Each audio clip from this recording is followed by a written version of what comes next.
you and DeAndre have a little man hug or anything when you? I don't even know who you're talking about.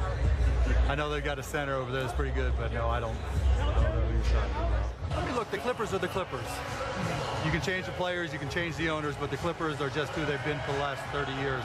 You know, I just don't give a about the Clippers. Maybe that explains it. That's so hurtful. I don't know what to do. Hey, listen, we are the Clippers. That's my answer. Doc's the best. Mark Cuban not making any friends with the Clippers. Stephen A., were his comments in or out of bounds? They were totally in bounds. Number one, because after the way DeAndre Jordan snubbed him and didn't have the courtesy, and that's the only problem I have with DeAndre Jordan. Just pick up the phone and call him. That's the only thing he needs to be knocked for changing his mind. But outside of that, let's not act like his statements doesn't have any validity. Dallas is Dallas. They're a team that's won, been in the playoffs every year this millennial, with the exception of one 41-41 season where injuries decimated them. They've been to 2 NBA finals, and they have an NBA championship on their resume. Meanwhile, the Clippers haven't been to a conference finals, and on top of it all, they just came off of losing the way that they did in the semis after having a 19-point lead in that closeout Game 6 before being outscored 49-9, not to mention the fact that Doc Rivers, who I love dearly, and I love him as a coach and as a person and as a motivator. The bottom line is they've won 57 and 56 games respectively in his first 2 years in Los Angeles, but they still haven't been to the conference finals. They've got the personnel to get beyond that, and on top of it all, they're still not anywhere near as popular as the Los Angeles Lakers. So Mark Cuban's actually right for the time being. Well, but Stephen A., he's not right. They're not the same old Clippers, because DeAndre Jordan wouldn't have reneged on his deal in Dallas to go back to the old Clippers. They have made the playoffs the last 4 years. They do have Chris Paul and Doc Rivers. So to me, this just comes off as sort of petty spite on Mark's part. And I get that he has an axe to grind, and he should have ill will toward that franchise. But when you step back, even Dirk said after the game, it's not really a rivalry because right now we can't hold up our end of that bargain. So I thought they were out of bounds, if not sort of just off point, off center. Well, the Mark Cuban that I know, I interpreted it, Skip, as him saying that at the end of the day, we're still not going to be talking about them as champions. That's what I interpreted it to me. Okay. Clearly, certain things are different because you got CP3 and Doc Rivers there. There's no question. And Blake Griffin. These individuals are all box office. The flip side to it is that they always end up on the outside looking in at somebody else celebrating a championship or at least a conference crown. Mark Cuban has 2 conference crowns, and he has an NBA crown on his resume. The Clippers can't say anything of the sort, and they've been around considerably longer than Mark Cuban. So Mark Cuban has a right to say what he said, and he has a right to feel sour about how things happen because DeAndre Jordan's reneging on the decision put him in a position to, they had to go out and scurry to find something because he impeded their abilities in free agency. He has a right to say what he had to say, and Doc Rivers knows that. They just need to win in Los Angeles. The Clippers need to step up and get it done. A little salty. I like the war word. CP3's response, I didn't hear him say it, but he has my number. He can text it to me. Staying in the NBA, LeBron faces his former team, Heat, Cavs, and Cleveland. Who walks away with the win? We'll tell you that next. If the Los Angeles Dodgers don't hire an African-American for the only managerial opening remaining, this will be the first time since 1987 that baseball will open the season without a black manager. And in a game where some 40% of the players are foreign-born or minorities born in the USA, just one of the 30 dugout bosses, Atlanta Braves manager Freddie Gonzalez, is a minority. Stephen A., what do you make of this? Well, I think Major League Baseball has a problem, and I want to make sure that I absolve the commissioner's office from anything that I'm about to say, because I think that baseball, through its RBI program, reviving baseball in the inner city, along with some of the contributions on the part of players, I definitely think from that kind of mindset, they should be applauded for the effort that they try to put forth, and I don't think anybody can ignore the effort that Major League Baseball as an institution has tried to make in terms of that. but the numbers are clearly alarming because we're not just talking about African Americans here. We're talking about minorities. We're talking about approximately 40% of Major League Baseball being made up from individuals from different ethnic backgrounds. But the people in positions of authority, the decision makers, the decision influencers, those individuals are caught up in sabermetrics and analytics, not just in the sport of basketball like people have been lamenting in the past, but clearly also in the sport of baseball. And that doesn't appear to involve African Americans or people from minority backgrounds. And that's a problem. And it needs to be addressed because the fact of the matter is when you don't have when Dusty Baker isn't called for an interview for this Los Angeles Dodgers job, that's just egregious. When we're talking about Bud Black or somebody else getting a Washington Nationals job, when Don Mattingly shows an inability to handle his pitching staff or personalities in today's game, but he agrees and reaches a mutual agreement to walk away from the Los Angeles Dodgers, and before he has an opportunity to pass gas, this dude is about to become the manager for the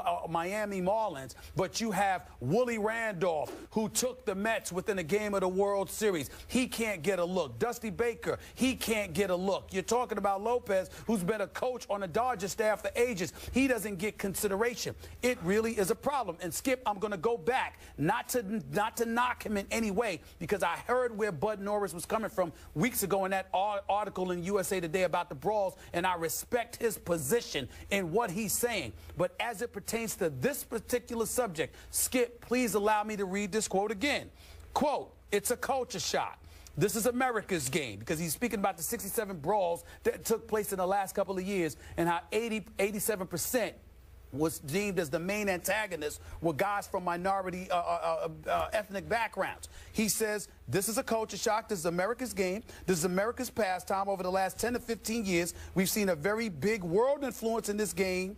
We're opening this game to everyone that can play. However, if you're going to come into our country and make our American dollars, you need to respect the game that has been here for over 100 years, and I think sometimes that can be misconstrued. He was talking about the players. I'm taking it a step further and talking about the decision makers. It is America's game. You got guys from Dartmouth and Stanford and Harvard and all of these guys who never played the game, who've never been in a dugout, making decisions not just about who's on a roster, but who's managing that roster. And it doesn't appear to include anybody who isn't white. And that's a problem.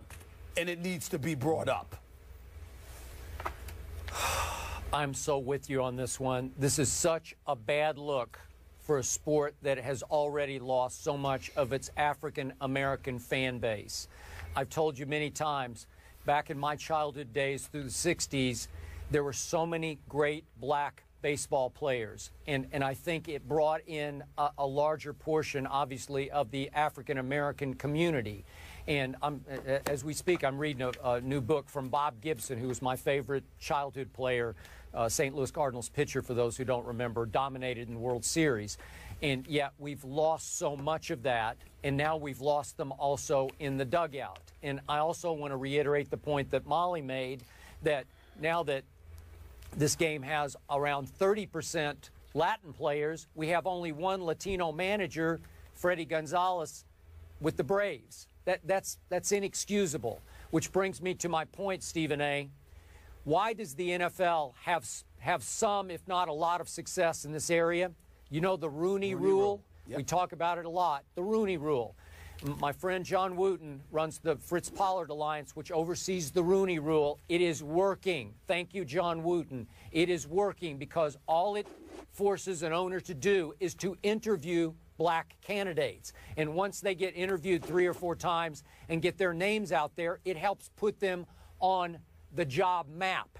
And it opens eyes of other owners and other GMs to say, well, wait a second, maybe we should consider so-and-so who just happens to be black. And then so-and-so has success as a black football coach, and it leads to more success. To my knowledge, there's no Rooney Rule kind of system operating in MLB. Nope. And they are paying a price for it. Again, only 8% of the players are African American, but again, I'm a Dusty Baker fan. I like him personally, and I'm astounded he doesn't have another job, because he's earned a job with the jobs that he did, obviously, in San Francisco and with the Cubs. So he played for the Dodgers, and you don't even interview him, and now all the reports are that Gabe Kapler will probably get that job. It's just inexcusable. I'm with you, Stephen A. I will tell you, Skip Bayless, before we get on out of here, I will tell you this. You know what's even more alarming than the numbers, the 8% African-American, the 30+% of Latino players? You know what's even more alarming about the fact that there are no minority managers to speak of other than Freddie Gonzalez? What makes it even more alarming is that that appears to be exactly what these teams want. In other words, it's one thing to sit up there and to say it's a problem. It's another thing entirely when you have a league, not the commissioner's office, but when you have a league, by and large, collectively, that appears to have the thought process that says, we have no problem with the way that it is. It's our game. We want to make sure it stays our game. And this is a way to facilitate that it stays our game. Because as long as we're in control and we're the ones making the decision, it don't matter what you do as a player, because we can always get rid of you.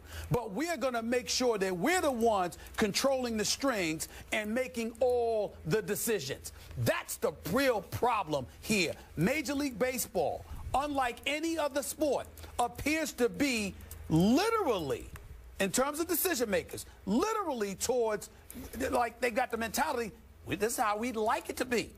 We want to protect America's national pastime. If we don't have an African-American audience, so what? If we don't have but so much of a Latino audience, so what? And by the way, the Latino audience ain't going anywhere because they love to play baseball, because considering the nations they come from and how impoverished it may be, they're always going to be interested in the sport because it's a moneymaker for them. So we ain't worried about them. We don't care about the African-American audience. And as a result, coming from Dartmouth and Stanford and Harvard and all of these other places with our sabermetrics, our analytics, we can continue to ensure that the imagery of this sport appears to be exactly what we want it to be. That's what seems to be going on here. Seems to be going on. Baseball does have the Selig rule, which requires them to consider minority candidates, and obviously, as the guys mentioned, the Rooney rule requires them to interview. So clearly, it's not enough. And what does that mean? I mean, what do they mean? You have to. How do we know they're considering it? Exactly. That's what the issue is, and that's why MLB continues to lag behind the NFL and NBA in more ways than one.